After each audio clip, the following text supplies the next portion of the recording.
Right, that is recording and we're good. Right here, Justin Fuller from the MMA Corner. Today I'm once again joined by Hanato Babalu Sobral, who competed in the New York City ADCC World MMA Expo Super Fight. He's a legend of MMA and grappling. Thanks for joining us today. All right, man. It was a pleasure to be here. I have such a good time here in the tournament, and man, this is such a good place to be. And I know things didn't go your way on the mat, but how did it feel to get back into competing? I'm not gonna go back. I always compete. I've been competing since after retired. I've been competing in Jiu-jitsu, and compete for me it's such a natural thing. I love to compete, and I had to go.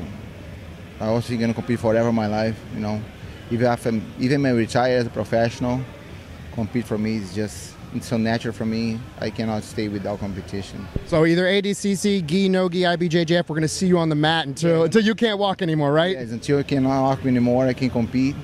I'm just still going to compete. You know, it's the way to try to keep myself healthy and try to keep it up with those young guys, and that's what I like to do.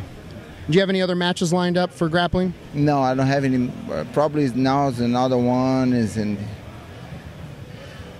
October, the World Master, IBJJF. That's what about it. So you're looking at getting ready for that, World Masters in October? Yes, yeah, getting ready for that. And do you want to continue competing in ADCC too? Super fights, Worlds, invites? Yes. I'm going to try to do the trials for next. Okay, so you're planning on competing at the trials next year? I'm to compete the trials next year. For America? Do you have a passport for America? I do have a passport. Okay, yeah. Great. I know a lot of Brazilians live here. They want to compete in America, but they need to have that passport, right? You do passport, compete here, compete there. Yeah, you can compete in both, right? Never get me in. Yeah. And as far as MMA goes, no more itch, you're done 100%? I'm done 100%. The day when I hang my gloves, the day that I finish my career. I have no regrets on my career, and I don't have any feeling to coming back. It's just, right now I divide my teams and train jiu-jitsu, you know, it's go smooth and try to keep myself healthy. And no, it's no more. I have to know when is your time. Just my time was that day that I stopped. That was it. Did you know going into that fight, or did? Yeah, then you know when going into the fight. That was about to be my last one, and it was just to call it. You know, 15 years. I don't have. I mean, you need to know when you have the zero time. My timing was that time, And what are some of your biggest memories, most memorable fights or moments from your fighting career?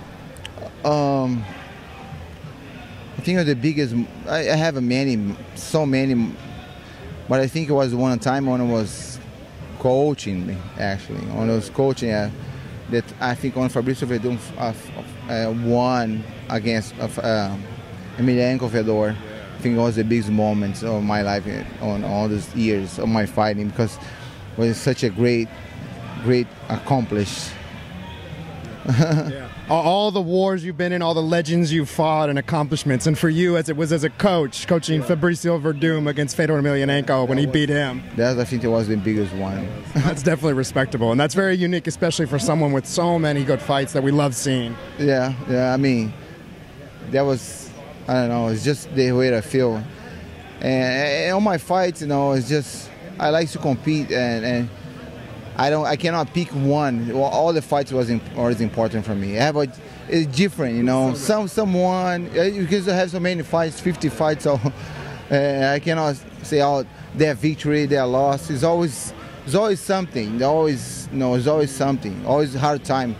I don't think you walk in a fight, we have no problem. You always have some problems. You always have some issues. Now that you're retired, you fought in all the big organizations. Yeah. What was your favorite? Japan, definitely. Was it Japan? It was Japan. Yeah. What about Japan fighting there? What stood out for you and made it special for you? Well, I think Japan it was the crowd, and they also we didn't have so many media all over the world. I just go over there and have 1 week and compete and get the fuck out and just come home and live my own life. And when the sport gets so popularity, I think that's when it gets too over for me, because I don't like to be on the spotlight so much. The Bushido mindset kind of had you going. Yes, yeah. That was the good time. it's not, didn't have those Twitters, Facebook, and gossips that they have in those days. Back in the day, it was just go and compete, you know, and everybody respect you. Everybody respect you because you are a warrior, because you stay in the ring, and not because you just win. It's just because you're just there. And right now, it's just about you can win 15 fights and losing one, you just won, you know. So you still come in there to fight, right? Yeah. I think people doesn't have the respect they used to have in back in the days. Well, I could talk to you about this forever, but I don't want to keep you any longer. Any closing words for the fans? I would like to say thanks to everybody to come here. I would like to say thanks to ADCC. I look forward to the next time they're going to compete again in the ADCC. And where can people find you? Facebook, Twitter, Instagram? Yeah, you can find me on Instagram, Babalu's, at Babalu's Iron Gym, and on my Twitter too, at Babalu's Iron Gym. Or you can find on Facebook, Babalu's Iron Gym. Everywhere. Yes, everywhere. Well, thanks again. I'm Justin Fuller from the MMA Corner. Once again, here joined by Babalu Sobral at the World MMA Expo in New York City. Thanks for tuning in, fight fans. Thank you. Appreciate it. Thank you so much. Man, I was like, I could talk to you about this. Man, I could see.